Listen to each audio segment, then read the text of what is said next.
Hello बच्चों, आप सभी का स्वागत है संकल्प ट्यूटोरियल के ऑनलाइन एंड ऑफलाइन प्लेटफॉर्म पे। मैं हूं आपका मेंटर राहुल। जैसा कि भी आपको पता है कि क्लास 9th का हम 5th चैप्टर पढ़ रहे थे, the fundamental unit of life.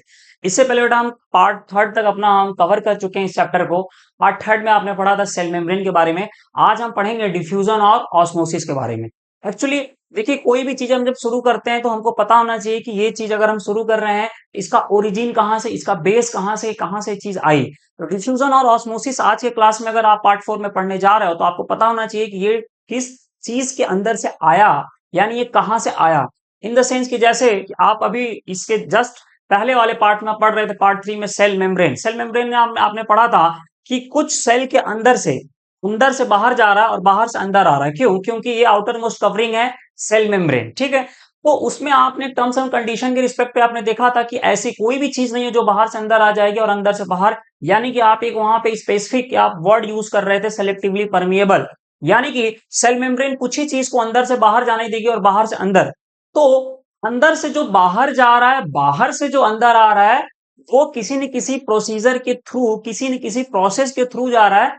वही आज हम वो प्रोसेस पढ़ेंगे, डिफ्यूजन और ऑस्मोसिस। हालांकि आप डिफ्यूजन और ऑस्मोसिस जब आप पढ़ोगे तो दोनों का डेफिनेशन लगभग सेम लगेगा। लेकिन देखिए, जब ये दो अलग अलग नाम है, यानी कि कुछ न कुछ इसमें डिफरेंस तो होगा, तभी तो आप अलग अलग पढ़ते हो। तो ठीक है, अगर आप इस चैनल पे नए हो बेटा तो जरूर आप लाइक कीजिएगा, कमेंट कीजिएगा, सब्सक्राइब कीजिएगा और अपने दोस्तों को जरूर शेयर कीजिएगा। तो चलिए बिना लेट किए अपने वीडियो को हम स्टार्ट करते हैं।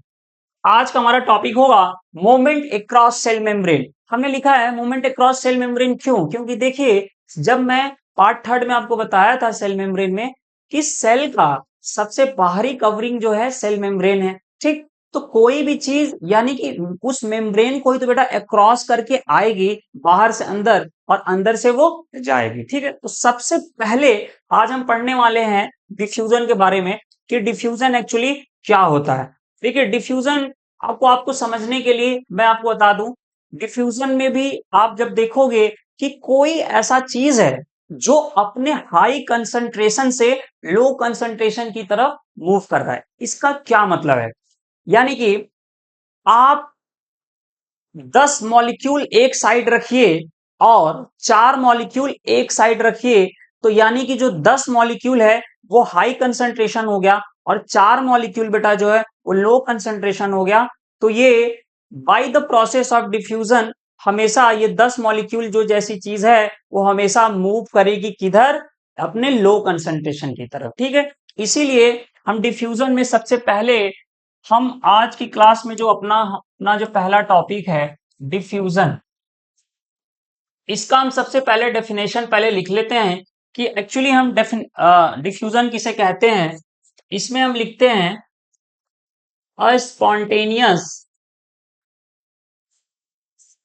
Spontaneous movement of molecules from higher concentration to lower concentration. हमने अभी आपको बताया कि डिफ्यूजन एक ऐसा प्रोसेस है जिसमें कोई भी चीज जो होता है बेटा, अभी हम कोई भी चीज ना करके, अभी हम चूंकि हम ये चैप्टर पढ़ रहे हैं सेल के बारे में, तो हम यहाँ मॉलिक्यूल्स के बारे में अगर वर्ड यूज करें तो ज्यादा अच्छा रहेगा। तो मॉलिक्यूल्स अपने हायर कंसंट्रेशन से लोअर कंसंट्रेशन की तरफ जब भी मूव करेगा तो उसी प्रोसेस को हम क्या कहते हैं? डिफ्यूजन। ऐसा नहीं होगा कि लोअर कंसंट्रेशन से वो अपने हायर कंसंट्रेशन की तरफ मूव करेगा तो आप इसको डिफ्यूजन नहीं बोलोगे। हमेशा आप बोलोगे a spontaneous movement of molecule from their higher concentration to lower concentration. तो एक हम डायग्राम के थ्रू उसको समझने का कोशिश करते हैं। जैसे कि आप ये समझिए, एक ये बीच में बेटा एक दीवार है, ठीक है। इधर बहुत सारे मॉलिक्यूल्स हैं, इधर बहुत सारे, ये जो पिंक डॉट डॉट हमने बनाया है ये बहुत ढेर सारा मॉलिक्यूल है और इधर भी मॉलिक्यूल है।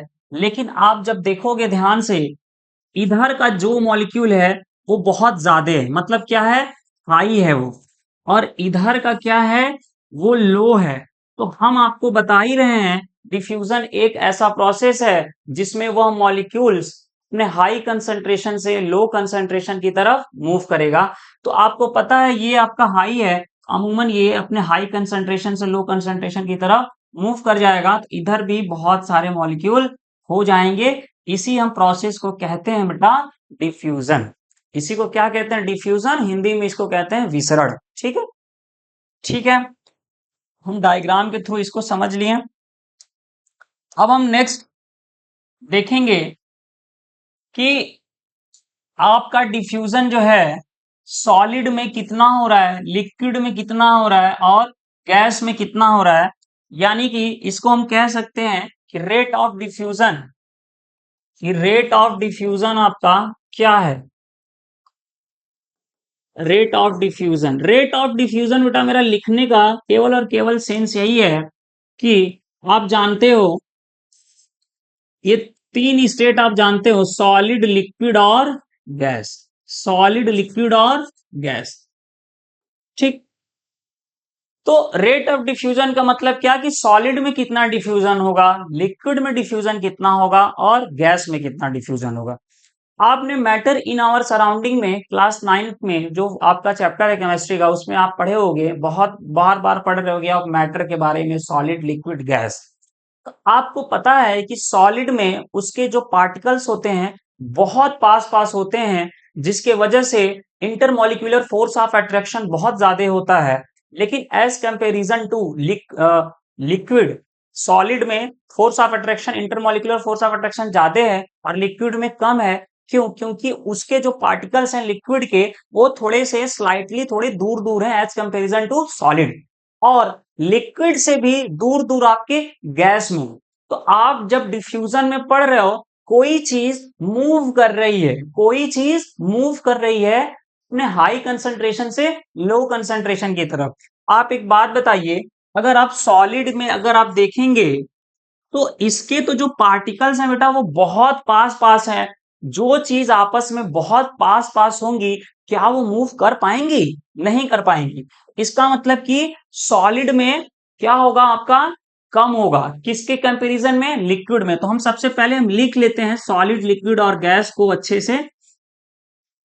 तो अब आप ध्यान से देखेंगे, सॉलिड में जो इंटरमॉलिक्यूलर फोर्स ऑफ अट्रैक्शन बहुत ज्यादा है, लिक्विड में आपका भी है लेकिन सॉलिड से थोड़ा कम है, और गैस में आप देखोगे कि एक तरीके से ना ही होता है, क्योंकि वो उनके जो पार्टिकल्स होते हैं वो बहुत दूर दूर होते हैं। आप लिख सकते हो कि डिफ्यूजन सबसे ज्यादा गैस में होगा, उसके बाद आपका लिक्विड में होगा, और बहुत स्लाइटली, बहुत मीडियम आपका सॉलिड में होगा। यानी आप ना के बराबर भी आप कह सकते हो। ठीक है ना? अभी आपने पढ़ा diffusion, spontaneous movement of molecules from their high concentration to lower concentration. It means अपने हाई कंसंट्रेशन से लोअर कंसंट्रेशन की तरफ मॉलिक्यूल्स मूव करेगा।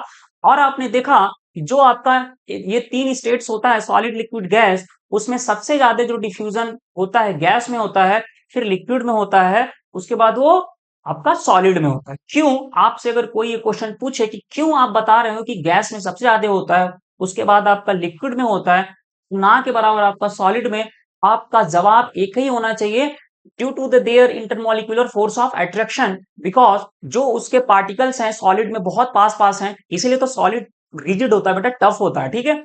और लिक्विड में थोड़ा सा वो थोड़ा ज्यादा दूर दूर होते हैं एज कंपेरिजन टू सॉलिड। लेकिन और गैस में देखते हो एकदम फैला, इसीलिए गैस का अपना कोई ना तो शेप होता है, मन चाहा पंछी जिधर उड़ता रहा ऐसे ही उड़ता रहता है, वो कहीं उसको कोई ठिकाना नहीं है।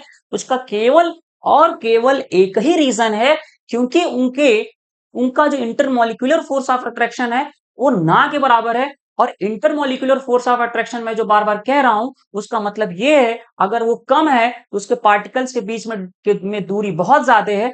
अगर मैं ये कह रहा हूं कि इंटरमॉलिक्यूलर फोर्स ऑफ अट्रैक्शन बहुत ज्यादा है किसी चीज में, तो आप समझ लेना कि उनके पार्टिकल्स बहुत ही क्लोजली टाइटली पैक्ड है। ठीक है ना?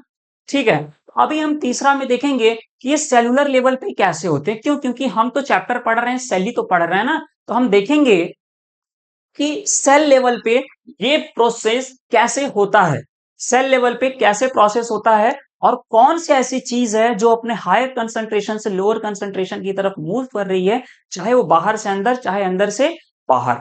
लेकिन एक बात तो बेटा तय है कि सेल के लेवल पे जब अभी हम डिफ्यूजन को पढ़ेंगे तो अंदर से जो भी चीज बाहर जाएगी, अंदर का भी कंसंट्रेशन हाई होगा और बाहर का कंसंट्रेशन लो होगा, तभी तो वो डिफ्यूजन कहलाएगा। ठीक है, एक चीज हो गई कि अंदर से बाहर अगर कोई जा रही है तो बाहर का लो होगा, अंदर का हाई होगा। सेकंड चीज, अगर कोई बाहर से अंदर चीज आ रही है तो बाहर का कंसंट्रेशन ज्यादा होगा और अंदर का कंसंट्रेशन लो होगा। क्यों? क्योंकि आप पढ़ रहे हो डिफ्यूजन, और बिना high concentration to low concentration आप डिफ्यूजन को डिफ्यूजन नहीं कह सकते। ओके, ठीक है। अभी हम फिर देखते हैं कि एट सेलुलर लेवल, यानी कि एट सेल लेवल पे अगर आप बात करेंगे, एट सेल लेवल पे अगर आप बात करेंगे, क्या बात करेंगे? डिफ्यूजन कैसे हो रहा है एट सेल लेवल। ठीक है, तो आप देखेंगे डिफ्यूजन में कार्बन डाइऑक्साइड यानी CO2 और O2 यानी कि ऑक्सीजन अंदर बाहर कर रहा है। तो देखिए, अब हम इंसान जो हैं, हमको क्या चाहिए? बाहर से अंदर ऑक्सीजन। क्या चाहिए हमको? बाहर से अंदर ऑक्सीजन। और हम अपने शरीर से क्या एक्सक्रिएट, मतलब क्या बाहर निकालते हैं, क्या मतलब उत्सर्जन करते हैं? Carbon dioxide. तो हमारे सेल को भी लगभग लगभग या कंप्लीटली आप कह सकते हो वही चाहिए। सेल को आप अगर मैं बोलूं खाने के रूप में उसको क्या चाहिए? ऑक्सीजन। ठीक, अगर वो ऑक्सीजन ले रहा है तो उसके अंदर कुछ ना कुछ वेस्ट मटेरियल होगा। अभी हम वेस्ट मटेरियल को केवल हम कार्बन डाइऑक्साइड कह रहे हैं, CO2, वो भी तो बाहर जाएगा। ठीक है, तो जैसे हम ऑक्सीजन बाहर से अंदर ले रहे हैं, वैसे सेल भी हमारा ऑक्सीजन बाहर से अंदर क्या लेगा? ऑक्सीजन। जैसे हम CO2 को अपने शरीर से बाहर निकालते हैं, वैसे सेल भी अपने बॉडी के अंदर से, यानी अपने स्ट्रक्चर के अंदर से कार्बन डाइऑक्साइड को आउटसाइड यानी बाहर करेगा। ठीक है ना? लेकिन अगर ऑक्सीजन अगर आ रहा है सेल के अंदर तो बाहर का कंसंट्रेशन कैसा होगा? हाई होगा, और अंदर का कंसंट्रेशन कैसा होगा? लो होगा। तभी तो ऑक्सीजन मूव करेगा अपने हाई कंसंट्रेशन से लो कंसंट्रेशन की तरफ। ठीक है, सेकेंड पॉइंट है कि अब कार्बन डाइऑक्साइड अंदर सेल के अंदर है, अब उसको जाना है बाहर। ठीक, तो आप डिफ्यूजन पढ़ रहे हो तो आपको पता है कि अंदर का कंसंट्रेशन हाई होना चाहिए और बाहर का कंसंट्रेशन क्या होना चाहिए? लो। ठीक, तो अंदर का कार्बन डाइऑक्साइड बाहर हो गया और बाहर का ऑक्सीजन अंदर हो गया by the process of diffusion. By the process of diffusion. ठीक है, इसको हम देख लेते हैं कि हमारा एट सेल लेवल पे हमारा डिफ्यूजन कैसे होता है। तो आप सबसे पहले आप एक अपना सेल बना लो। क्या बना लो भैया? सेल बना लो। इतना अच्छा लग रहा है आपका सेल। ठीक है, तो आउटर कवरिंग को आप समझ रहे हो क्या? Cell membrane. क्या समझ रहे हो आप? Cell membrane. ठीक है, अब आपको यहां पे है ऑक्सीजन, ऑक्सीजन को आना है अंदर। क्या आना है? अंदर। आपको पता होना चाहिए कि बाहर का कंसंट्रेशन कैसा होना चाहिए? हाई कंसंट्रेशन होना चाहिए। और अंदर का कंसंट्रेशन कैसा होना चाहिए? लो कंसंट्रेशन होना चाहिए। हाँ जी सर, समझ गए। अब तो ऑक्सीजन बाहर से अंदर आ जाएगा through cell membrane, through cell membrane. तो हमारा ये वाला जो आउटर मोस्ट कवरिंग है, ये सेल मेम्ब्रेन है, ये कहेगा ठीक है सेल को तो नीड है ऑक्सीजन की, इसलिए तुमको अनुमति दी जाती है कि आप बाहर से अंदर आ जाओगे। देख लो, सेलेक्टिव हो गया ना, यानी सेलेक्टिव चीज है। ऐसा नहीं कि कुछ भी एसिड ओसिड कुछ भी आ जाए सेल के अंदर। ठीक है, तो ये किस प्रोसेस से बेटा है? ये डिफ्यूजन से। बाहर का कंसंट्रेशन हाई और अंदर का, सेल के अंदर का कंसंट्रेशन लो, फटाक से मूव कर जाएगा। ओके, अंदर बैठा ये जो CO2 है, अब ये कहेगा मेरे साथ अन्याय हो रहा है, अब ऑक्सीजन आ रहा है तो मेरी जगह बाहर है, हमें बाहर तुरंत जाना है। तो अंदर का कंसंट्रेशन कार्बन डाइऑक्साइड के रिस्पेक्ट में कैसा होना चाहिए बच्चों? आप बोलोगे सर हाई कंसंट्रेशन। ठीक, जाना है कहां इसको? बाहर। तो बाहर का कंसंट्रेशन कैसा होना चाहिए? आप बोलोगे क्या? Sir low concentration. जैसे ये ग्रेडियंट आपका, जैसे आपका ये प्रोसेस एकदम फिट बैठेगा, अंदर हाई बाहर लो, तुरंत कार्बन डाइऑक्साइड अपना जगह बदल के कहां आ जाएगा? बाहर। ठीक, तो आप कह सकते हो कि सर एट सेल लेवल पे अगर हम डिफ्यूजन की बात कर रहे हैं तो उसमें हर चीज की हम अंदर बाहर नहीं बात करेंगे, हम बात करेंगे सर कार्बन डाइऑक्साइड और ऑक्सीजन की। ठीक है। तो कार्बन डाइऑक्साइड और ऑक्सीजन की अगर हम बात कर रहे हैं तो ये आपको क्लियर होना चाहिए कि ऑक्सीजन अगर थ्रू डिफ्यूजन अगर कुछ हो रहा है अंदर बाहर तो आपको ये जरूर पता होना चाहिए ऑक्सीजन बाहर से अंदर आ रहा है इन द सेंस बाहर का कंसंट्रेशन ऑक्सीजन के रिस्पेक्ट में हाई होगा, इनसाइड द सेल ऑक्सीजन के रिस्पेक्ट में कंसंट्रेशन लो होगा, तुरंत ऑक्सीजन अपने हाई कंसंट्रेशन से लो कंसंट्रेशन की तरफ सेल के इनसाइड मूव करता है। ठीक ठीक ऐसा ही कार्बन डाइऑक्साइड के रिस्पेक्ट में अंदर का हाई होगा और बाहर का लो होगा। जैसे ये कंसंट्रेशन ग्रेडियंट ये आपका एकदम फिट बैठेगा तुरंत CO2 अंदर से बाहर मूव कर जाएगा। ठीक है बेटा, एट सेल लेवल पे हमको यही पढ़ना है। ठीक, एक बार हम समरी के तौर पे इसको रिवाइज कर लेते हैं कि हमारा ये डिफ्यूजन क्या होता है। डिफ्यूजन में बेटा हमारा कुछ होता नहीं है, a spontaneous movement of molecules from their high concentration to lower concentration। फिर सेकंड में हम देखते हैं रेट ऑफ डिफ्यूजन, मतलब हमारी जो सॉलिड लिक्विड गैस हैं इनका इनमें किस मतलब हायरार्की देखते हैं कि कहाँ कहाँ कैसे कैसे किसमें किसमें ज्यादा हो रहा है किसमें किसमें कम हो रहा है। आपको पता है कि सबसे ज्यादा आपका गैस में हुआ, फिर लिक्विड में हुआ, फिर गैस में हुआ। क्यों? क्योंकि उनके पार्टिकल्स की तो कहानी चल रही, कोई पास पास है कोई दूर दूर है। फिर आप देखें कि एट सेल लेवल पे क्या हो रहा है डिफ्यूजन। क्यों? क्योंकि आपको तो बेसिकली यही पढ़ना है ना, लेकिन आपको ये चीज तभी समझ में आएगा जब आप इतना ऊपर समझे रहोगे। तो जब आप सेल के रिस्पेक्ट में आते हो तो एक आप सेल को बनाते हो, स्ट्रक्चर जो बेसिक स्ट्रक्चर है उसका आउटर मोस्ट कवरिंग क्या है, ये जिसको आप क्या कह दे रहे हो, सेल मेम्ब्रेन कह दे रहे हो।